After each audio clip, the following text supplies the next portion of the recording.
until someone comes forward and says that was me, I think Amber's completely full of it. He came right out, played dumb with us. He's like, what is this people are talking about, this voicemail? How does that work with your podcast? For a second. It sounds exactly like him. You're right. As I listen back to it again, I'm like, oh, now I see what you mean about the cadence. That's very good.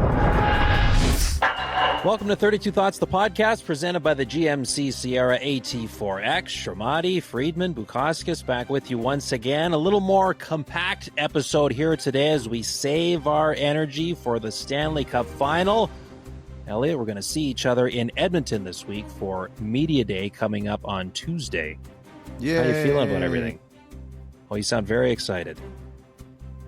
I'm looking forward to it. I think it's going to be a great Cup final.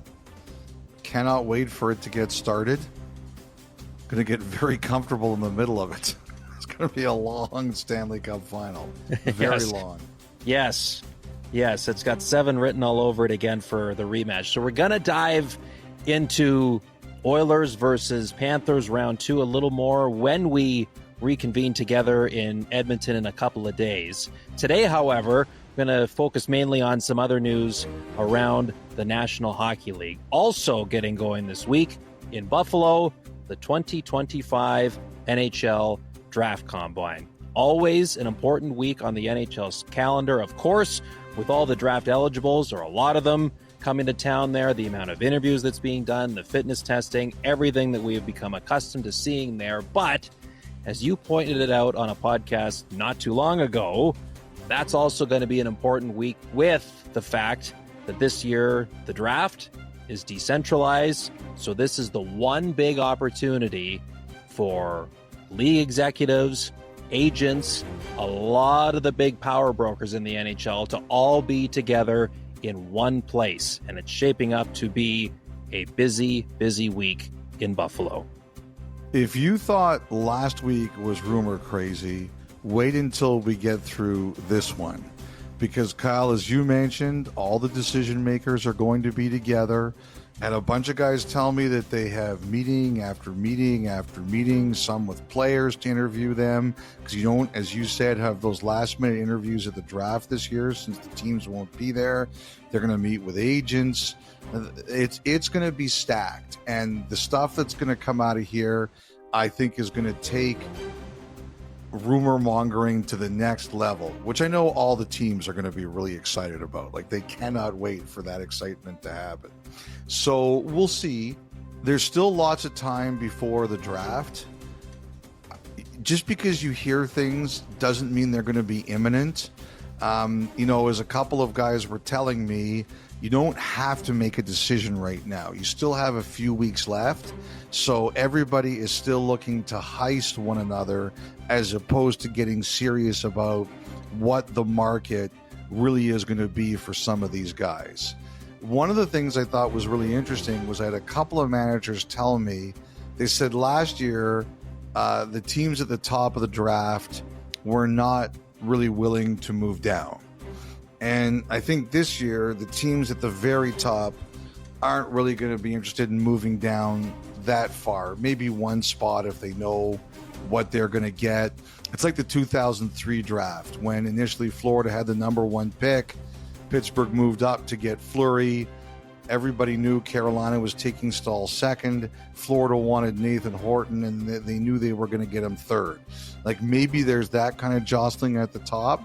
But after the top 3, I think there's a little bit more teams are sensing there's a little bit more willingness potentially for some of these teams to move down. So we'll see if that's real or that's just noise. That's one thing that's going to get sorted out over the next few weeks. I'm going to give you a few names and a few teams that people are going to be wondering about. We've talked about the Rangers. Chris Drury has a lot of balls in the air.